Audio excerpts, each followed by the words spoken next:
Let's look at how the assets have been deployed week one, right out of the gates. That portion of the schedule was announced late afternoon, early evening yesterday. And of course, it begins with a Super Bowl preview, potentially. The Bills at the Rams. Once Broncos-Rams landed on Christmas, Bills-Rams became, to me, the one that just stood out as the most likely kickoff game. Even though there's no history there, usually they'll try to find like a playoff rematch, Super Bowl rematch, something along those lines where we look backward. Now we're looking forward because this could be the game that's played in mid-February in Phoenix, Buffalo at the LA Rams. Great way to start the season. Josh Allen against that defense, the Rams offense against the Bills defense, scoring maybe a ton of points. Maybe it'll be like that playoff game last year between the Bills and the Chiefs. I'm sure that's what they're hoping for right out of the gates. I know that's what I'm hoping for, Peter. Well, Mike, there is a story behind this story, okay? About a month ago, I wrote that it was either going to be Buffalo or Denver to open the season against the Rams. And I heard from somebody, I'll just say, either tangentially or whatever, who knows a lot about the schedule, okay? And he said, you've got to keep one thing in mind when you talk about the schedule. And he said, if I were you, I would lean a lot heavier on Buffalo opening the season. And I said, the reason that goes against what the NFL does, if you look at the NFL never, ever takes the best game on a team's home schedule that is going to play that first game. They don't take the best game against the best team and make that the first game. Why? Because you don't have to. People are going to watch the first game.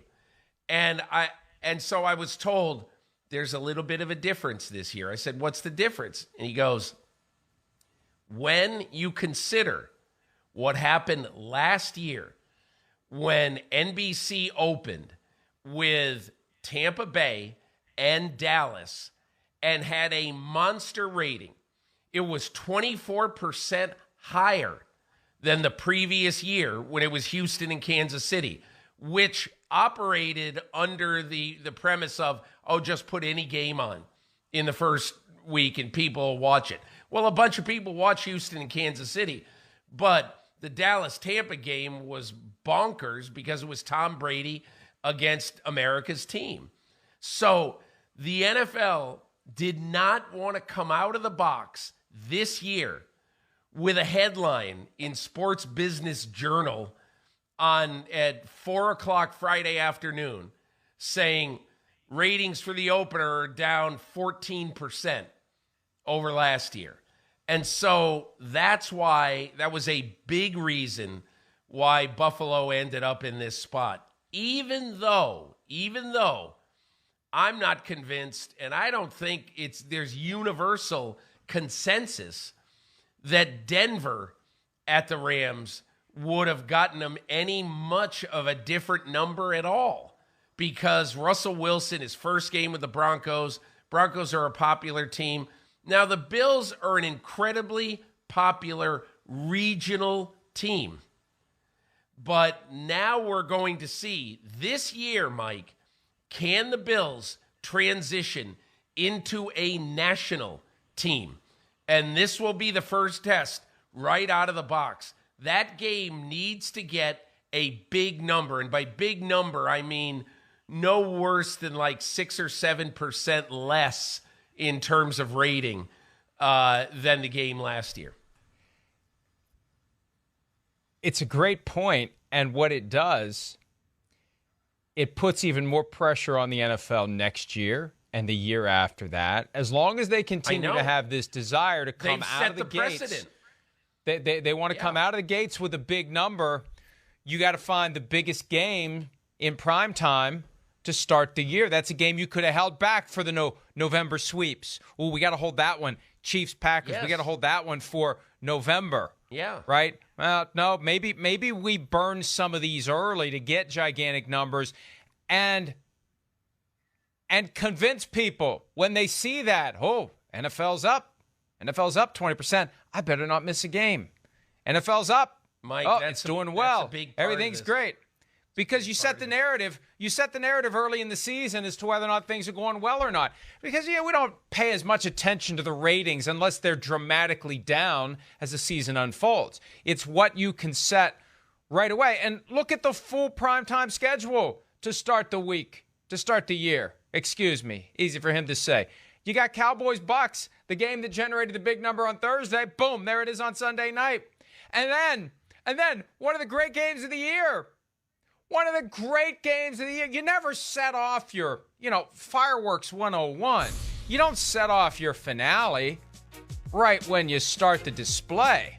But to have the Broncos going to Seattle to end the first week of the season, I almost fell out of my chair when I saw that yesterday. That's Russell Wilson going home. Yeah. That's a week 4, week 5, week 8, week 9 game. No, we're using it now, baby.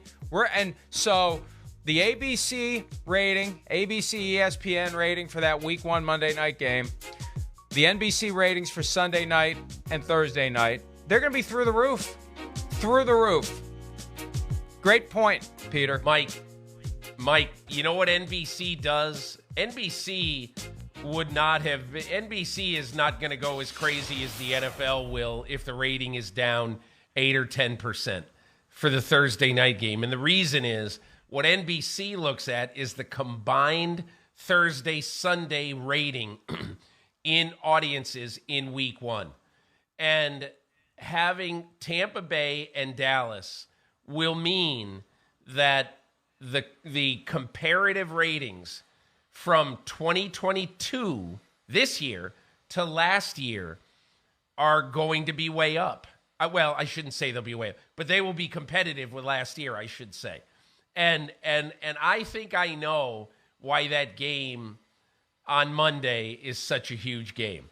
Seattle hosting Denver. Because, Mike, do you really know very much about the Seattle Seahawks? Oh. With quarterback Drew Lock, and or Geno do you Smith. Know, and you simply don't know. And so the way to make this a mega event is to play the game before Seattle starts 1-4, or what? Who knows? They might start 4-1. All I'm saying is, with Drew Lock at quarterback instead of Russell Wilson or Geno Smith, there's a chance that you could stumble out of the gate. And who knows? They may go get another quarterback. We don't know. I don't think they will, but we just don't know that. I think they're saving their powder for 2023. They've got 4 picks likely in the top 50 of the draft. They've got a chance to really make a splash in 2023 by drafting a quarterback. But I think that is why ESPN gets a mega game on their first Monday night. Hi, I'm Mike Tirico, and thanks for watching. Make sure to hit subscribe for the latest news and highlights from NBC Sports.